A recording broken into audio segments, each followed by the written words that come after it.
What's up, guys? Welcome back to the channel. So let's go over the tier list for the best classes in Diablo 4 in terms of how good are they in terms of tankiness, as well as going over a video for kind of the playstyle. So starting right off, just want to go ahead and mention, I've been playing this game since 2022. We've got like 100 plus hours. I maxed out in the beta over here, and in the beta that was available in 2022 that I can talk about, I also maxed out on that one. So in terms of like my experience, this is kind of my feedback as well for Blizzard in terms of the class and balance. So starting right off, let's get some gameplay of the Rogue and let's talk about the Rogue.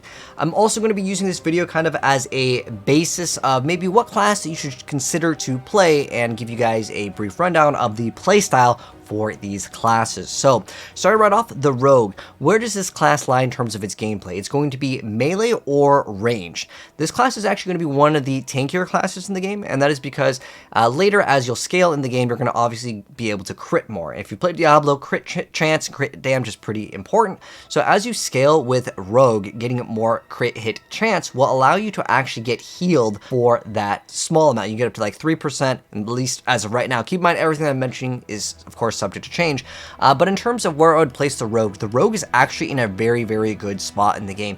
It actually does take a little bit more skill to play because there are a lot of things that you may need to kind of watch for in terms of its positioning, as well as what you can do with certain legendary abilities. And if you really know what you're doing with Rogue in terms of timing certain things, similar to the Barbarian, you can actually hit very, very hard. And because the class is very mobile, it can stick to targets that would kind of move off of the screen or kind of just have higher mobility. Your uptime on DPS is very, very strong. And if you're interested in PvP, Rogue is probably going to be one of the better classes for PvP. So I would put Rogue in the current state of the game in the B tier. It's very, very solid, but it's not so insanely OP. I know Twisting Blades is a very popular build to play, and it is very, very good.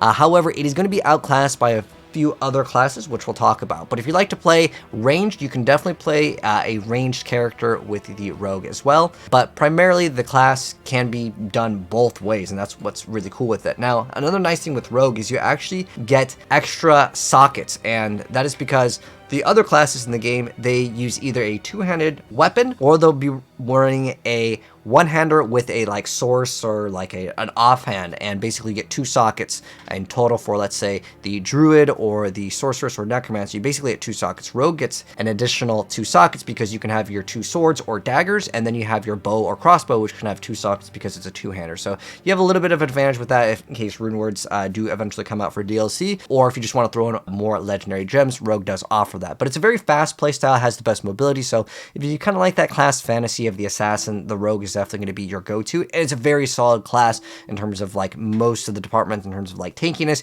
You can actually build them to be very tanky, but it's mostly done through leech. But the class is very good overall. Basically the fastest class in the game, and since it has the ability to teleport and stealth, again, it's going to be popular for PvP for sure. So I'd say it's a very solid class overall. It does very, very high DPS, so survivability is relatively good, but it does get outclassed by other classes, which we'll talk about. So that's kind of how I feel about the Rogue. So next up, let's talk about the Barbarian. A lot of people feel like Barbarian is kind of the weaker class in the game, and honestly, it really comes down to how you build the character. The character build can run Thorns, or you can play like a normal melee Barbarian. Barbarian is a class where it's only melee, so that means if you want to play a ranged like throwing barb, it's not D2, it's not D3, it's melee strictly only, unless of course we get some legendary or unique item later in the game that allows us to do it. We're kind of just stuck with being a melee barb, but that's kind of the core identity of the class. So you go in, you either jump in or you use your charge ability, and you kind of go in and just get everything eliminated. You can see I was just standing still. I was playing a Thorns barb for this gameplay here, and Thorns is very, very good earlier on. Now, in terms of scaling, it's going to get outclassed by Necromancer for sure, because Necromancer, each individual minion can have Thorns, and you could just stand in AoE and just have things just absolutely melt. Now, true with Necromancer, the minions will potentially die. If it's like a very special elite boss or something, yeah, the minions will die, but you can resummon them relatively easy. But if you're doing world bosses and they're consistently one-shotting, although there is a note on the minion tree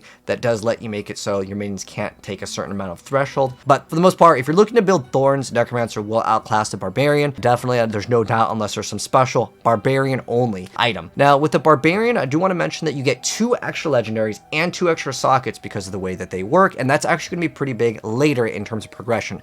Rod Ferguson, one of the guys that was working on the game, well, he said that not every class is going to have the exact same power at the same level, meaning that Barbarian and hopefully Druid as well is going to be a lot stronger once we get those specializations, or maybe, you know, extra legendaries later down the line can factor in.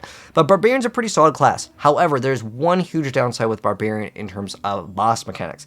There are a lot of things in Diablo, whether it's freeze, whether it's these lasers, these pools of acid, they're just going to linger on the floor. And one problem that you'll have is with Barbarian, during this, you know, AoE on the ground, you're not going to be able to necessarily deal damage unless you want to just take massive amounts of damage. So because of that, our Barbarian loses out on a lot of damage. Now, in terms of survivability, Sorcerer is the best for survivability for the most part, with the exception of Necromancer, but Necromancer is a little bit overtuned in one department, which we'll get into when we get into the gameplay. But Barbarian is still a pretty overall decent class. Like, there's only really one class that I feel like is really on the struggle department, but in terms of the class, I would say Barbarian is still overall pretty decent, but they are going to be outclassed in terms of DPS by the rogue and survivability by the rogue, and they can only play melee, so you are kind of limited in your playstyle. But they do have 2 extra legendaries, which, you know, this can matter quite a bit. You can get some legendaries that can give you, let's say, like 25% damage reduction or extra resource generation, so that can definitely help out, and it really comes down to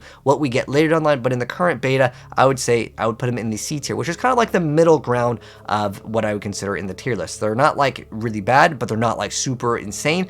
However, I do want to mention there are YouTubers that are showing off that the Barb is doing insane amounts of damage. We're talking 200, 300, 400k damage. They're doing certain things to basically get a really big number, and is that really realistic in terms of being able to complete like actual dungeons and the same time frame that, let's say, the Necromancer can do? No, it is far beyond you know, that. And some of these players are really good players, and if they were to play Necromancer, I promise you they'd be way faster. Okay, but next up, let's go ahead and get you guys some other gameplay here of the next class that I want to talk about, which is going to be the Druid. Now, in this gameplay, we are running a weapon over here that has a 440 item power. Now, if you guys know, in the beta, it's not really supposed to exist. There's a boss that you can fight that's a level 35, and he can drop an item that you can pick up, and if you imprint on the item, it actually removes the level requirement. So basically, we're kind of using an item that we really shouldn't have for this, and therefore, that's how this Druid gameplay is actually going to be looking pretty good. So what it comes down to with the Druid, and I want to explain why real quick. I'm sure a lot of you guys have seen YouTubers talk about the Druid, and it's not just them talking about it. I know that there's other YouTubers who are saying, Druid's not that bad, guys, and you look at their gear, and of course it's going to be a little bit better. Now, I have that item that you're really not really supposed to have, and on top of that, I've got one of the best legendary powers, which converts our little wolf pets into werewolves, which can actually do a poison rabies attack, which is really good. But the Tornado Druid is kind of one of the better ones, and I want to say that this class maybe has a decimal place like moved over in the wrong department. My ultimate, I'm not even kidding, my ultimate did 3% more damage than a regular tornado. A regular tornado that I just threw out, which is considered a core skill, does 3% less damage than the ultimate. Just a little activation. I think the decimal place got moved over, or something had to happen with the Druid. I know there's a meme in the community, shoutouts to Rax, but the 17 damage with the Hurricane, like, that thing just needs to be buffed. And the uptime is really bad on Druid in terms of all the skills. The cooldowns are really bad, the resource generation is really bad, the survivability is really bad. In theory, though, in terms of how the gameplay playstyle, because this is what we're kind of doing with this video, the Druid actually can do everything. You could play a melee, you could play a caster, you can play a minion build, because there's a bunch of stuff that modifies these minions and gives you increased damage based on the amount of minions that you have. They have all the playstyles, they just don't do anything good. But maybe this is the intention of the class. I don't know if you guys play like Final Fantasy, but think of them as the red mage. They do a little bit of everything, but not one in particular that's really good at everything, except for maybe with Tornado and with a legendary power that makes it so the tornadoes actually home in. Otherwise, they're just going all over the place. They have no target, right? If you played, you know, Twister in Diablo, you know what I'm talking about. If you're not able to like hold them in place, the tornadoes just go in whatever direction they want. But I have the homing tornadoes in the gameplay, so it's like as best as you can realistically make the Druid for the beta. The Druid is just so bad in so many departments. The survivability, the damage, the things required to actually get the thing running, and even the shape-shifting form, I felt like it was super underwhelming, and I will give Blizzard the feedback when I do my second write-up for the second weekend of the beta. But like, Druid is just far beyond. Like, it's got to be F tier. Like, it's just the facts, man. I don't think that this is really up for too much debate. usually tier lists are subjective, but I think objectively, one class has to be the bottom. And I think if you were to ask any good Diablo player, I'm talking about minimum, they've cleared out a GR 150, okay? They would put Druid hands on the bottom. It just doesn't have what it takes to become a good class. They need to have their spirit just automatically regenerate. It's just like everything is so backwards with this class in terms of like the generation, the cooldowns on a lot of the skills. And even if you try to make the character a little bit more tanky, I still felt like it fell a lot shorter than the other classes. And that's because Rogue, when you start getting crit and you get like the leech on crit, it scales way too good because it's a percent base. So it always becomes good, especially since Rogue attacks super fast. But we're not here to talk about Rogue. I already talked about how awesome Rogue is. This is one of my favorite classes in the game.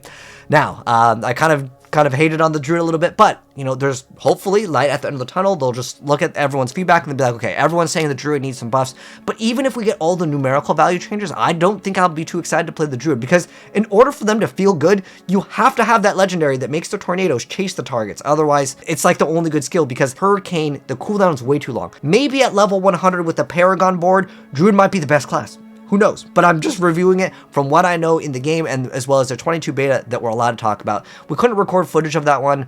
No one could record footage. It says they gave us some pre-recorded footage, but none of it was Druid anyways. But I promise you, Druid was not in the best state. Even in the other playable time that we had Druid access was, I believe it's at BlizzCon. The Druid still, the Sorcerer was just so much better. But nonetheless, Druid it's the worst class in the game. Okay, there's no real room for debate. It's the bottom tier class. Next up, Necro. Okay, since we just talked about the worst class, let's talk about the best class in the game. Okay, I don't even say anything. S tier. Look at this gameplay. Okay, so Necromancer, insane amount of damage, insane amount of survivability. In fact, it has God tier survivability with one of the legendary powers that you guys are seeing in the gameplay. It's for a Blood Mist. What it does is it turns us into an untargetable, and it gives us immunity. So basically, the enemies cannot deal any damage to us. It removes all negative effects, and basically, we can break CC. And we just activate it, and its cooldown is reduced when we go ahead and actually eliminate an enemy, or actually pop a corpse explosion via the Blood Mist effect, which you guys are seeing. I can't take any damage. I'm literally in this Blood Mist form. It's almost got no cooldown, because as long as I'm popping corpses, which it generates via Blood Mist, and it is because of this that this class is just beyond everything. I mean, we're talking about, it's got good damage. You can play a summoner, you can play a spellcaster. That's the gameplay for the Necromancer. But the reason why it's so powerful is basically coming down to the ability where you literally can't take damage. If you literally can't take damage, it does good damage. You could build it to be Thorns. If you're looking for Thorns, Necromancer is the best Thorns build. Unless, again, there's some very special thing that I haven't seen before. Necromancer, hands down, one of the best classes in the game. Now, the one downside is it doesn't have any mobility, but it's fine. It's really not that big of a deal when the DPS on the Necromancer is so dang powerful, as well as with Corpse Explosion, you have no cooldown, you have no resource to use, so you just go walk around. And because I'm not even using anything as a spender, I can run Bone Spirit and expend all my resource to like one-shot things, or I can run instead a legendary power that any class can get that does more damage based off of your resource that you have. So I'm just maxed out a resource the whole time because I can just Corpse Explosion, right? So Necromancer is just beyond any other class. Now, I do want to go ahead and mention the Sorcerers beats it out in DPS. There was someone that did like a chart on Reddit that went over like every ability and in terms of like how fast it can kill things. The Sorceress can beat the Necromancer by like a couple seconds. But for the most part, Necromancer's survivability in the ability with Blood Mist is so good. And the tankiness on Necromancer is still very powerful because you literally can just not take damage, right? The Sorceress beats it out in actual tankiness versus Necromancer. Well, you can't actually do damage to it, so it wins by like a cheating mechanic, right? That will probably be changed, okay? I'll admit that will probably not stay in the game, but if it does, and I'm reviewing the classes, and you guys wanted my tier list of the beta, so I'm giving it to you guys. In the beta, the Necromancer's S tier, no questions. All right, so now we have our final and last class, which is basically a caster only. This is the Sorceress. So this is actually my second favorite class in the game, and I like the Sorceress. It's very, very good. It actually has a lot of potential to be one of the best classes in the game. And in terms of my gameplay and how I feel about the Sorceress, if you want to be a caster, this class is good. It does the highest DPS, and it's not like, oh, it's a glass cannon. I've seen some people talk about the Sorceress. It does the most DPS, but it's like the squishiest. No, they do not understand how powerful the Sorceress is. Let me put it in a language you can understand. With one of its nodes to gain barrier based on your HP. You can get up to 30% just by casting any ability that has a cooldown. And if you play Diablo, you know, eventually you get about like 50+% CDR, cooldown reduction, so you can start spamming your skills. That's how generally Diablo works. Now, obviously, Diablo 4 is a different game. We're probably not going to be able to keep up our Wrath of Berserker and spam our ultimates the entire time, but more than likely, eventually, we'll get better cooldown reduction. And if we can just get a decent amount of cooldown reduction, there is a enchantment that you can get on the Ice Blades, and the Ice Blades reduce the cooldown of other things, and so in theory, the Sorceress will be the tankiest class in the game, and theoretically the highest DPS. So for that reason, Sorceress, I want to put it in the S tier, but I gotta say the Necromancer, because the Necromancer literally cannot take damage. It just leaps beyond what the Sorceress can do, because if you can't take damage, it's better than being infinitely tanky, because then I'm immune to all CC, therefore I'm up doing as much damage as possible. Plus the way the resource works for the Necromancer is just incredibly godly, because you literally can just keep up your resource, because again, Corpse Explosion is the way that it is. So that's gonna go ahead and wrap it up for the tier list. Curious to know what you guys think of it. Do you guys think this is a good tier list or it's a bad tier list? Let me know your reasons why. Like I said, the reason why this tier list had to be extended is the Druid is just so far beyond. And like I said, I think maybe it's just as simple as they've moved a decimal place where it shouldn't be, and it should do way more damage. Again, the ultimate ability did literally 3% more damage than my basic, like a tornado. Like, it's just wild. And again, this is why betas exist. They need to test things out. So any of these things, don't worry, most likely these things will be changed. But we have every single ability, and this is kind of how I feel like this game will kind of shape out if it stays the same. But I guarantee you guys that Druid will get some massive, massive buffs. If not, well, maybe in season 1 it'll get a buff. But yeah, Druid, unquestionably the worst class in the game. But I'm curious to know down below, what class do you guys plan to play at the start? Because look at my tier list.